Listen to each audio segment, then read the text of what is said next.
Hola, muy buenas tardes. Soy Lucas Santiago Villegas, estudiante de Derecho, y este es el video explicativo del Derecho en la Edad Antigua en base a la historia del Derecho de Beatriz Bernal, la autora Beatriz Bernal. Y eh, este trata sobre el capítulo 1 y 2. Está el primer capítulo que habla de historia del derecho y su subtítulo es que es la historia, sus elementos, el objetivo del sujeto de la historia, la objetividad de la historia y el quehacer del historiador. En este Cicerón decía que la historia es la maestra de la vida, destacando la importancia de aprender del pasado para no repetir los mismos errores y para mejorar en el futuro. A lo largo de los siglos, la humanidad ha acumulado un valioso patrimonio cultural que nos ayuda a tomar decisiones más acertadas, basadas en las experiencias de generaciones anteriores. En términos de definición, el filósofo Voltaire entendía la historia como un relato de los hechos que se consideran verdaderos.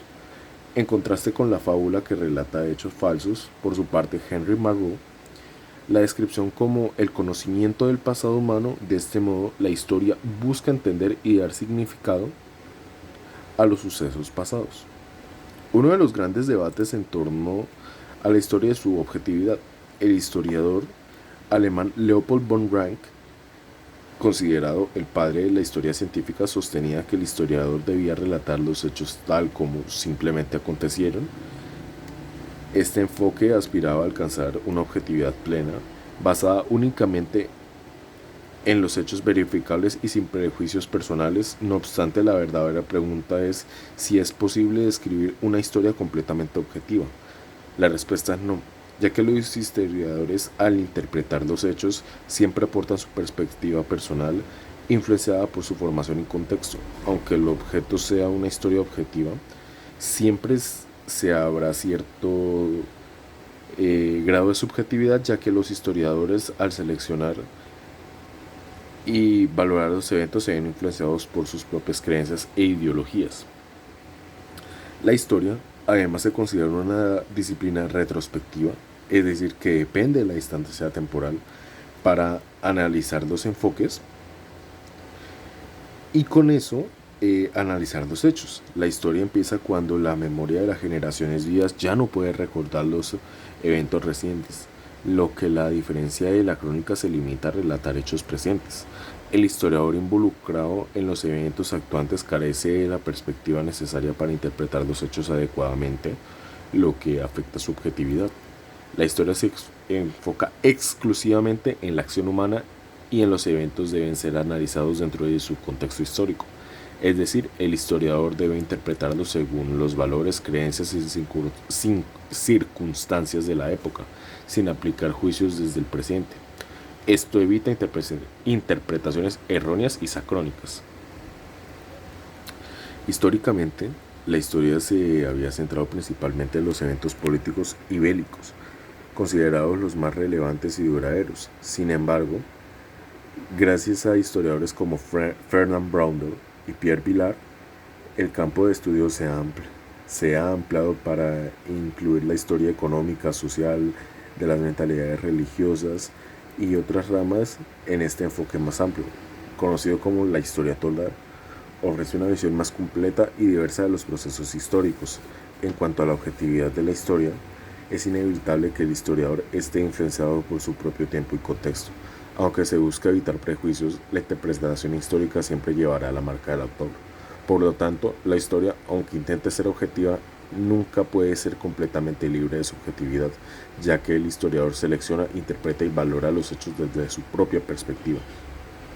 El trabajo del historiador sigue un proceso metodológico que incluye varios pasos. La clave 1: la selección del tema a investigar. La clave 2: la búsqueda de fuentes históricas y testimonios, heurística y la crítica de esas fuentes, que consiste en confrontar, analizar y verificar los documentos. La clave 4: la organización del material ordenado, los hechos y testimonios de manera coherente, la interpretación de los eventos, creando una visión comprensible del pasado, la exposición que pueda realizarse a través de las publicaciones escritas o enseñanzas orales. En conclusión, una labor del historiador es esencial para comprender el pasado humano. Aunque se busca de la historia sea lo más objetiva posible, la interpretación siempre está influenciada por la perspectiva del historiador, lo que convierte a la historia en una disciplina rica y compleja. Lo fundamental para entender cómo se ha desarrollado la humanidad a lo largo del tiempo. Luego vamos al subtítulo número 2, que es ¿qué es el derecho, su función social y sus categorías? La historicidad del derecho. El derecho es un conjunto de normas diseñado para organizar la vida en sociedad y fomentar el progreso colectivo. Eso es algo que nosotros debemos tener bastante claro si queremos llegar a ejercer el mismo.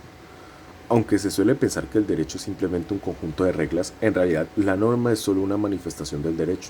Lo que distingue al derecho de otras normas como las morales o las de convivencia es su carácter vinculante, que puede derivar de la naturaleza, derecho natural, o ser establecido por los seres humanos, como el derecho positivo, que es un derecho más coercitivo que el natural, propiamente. A lo largo de la historia, el derecho positivo y el derecho natural han coincidido o no, siendo lo ideal que ambos se alineen. El derecho debe basarse en principios de justicia y equidad, ya que sin estos valores la organización social se complica. Desde tiempos antiguos las sociedades han tenido normas que, aunque pudieran estar basadas en costumbres o principios no escritos, se convierten en verdaderas leyes, como cuando la comunidad las adoptaba como obligatorias. Aquí podemos mirar el tema de la tradición. La tradición de, por ejemplo, las sociedades colombianas, por ejemplo, de celebrar la Semana Santa, aunque no existiese una ley para celebrarla, que declare que esos días van a ser festivos para celebrarla, bueno, para vivirla, para conmemorarla, más que celebrarla, ya la gente lo hacía, era una ley no escrita. Años después, sí pasó a existir una ley que dicta la Semana Santa.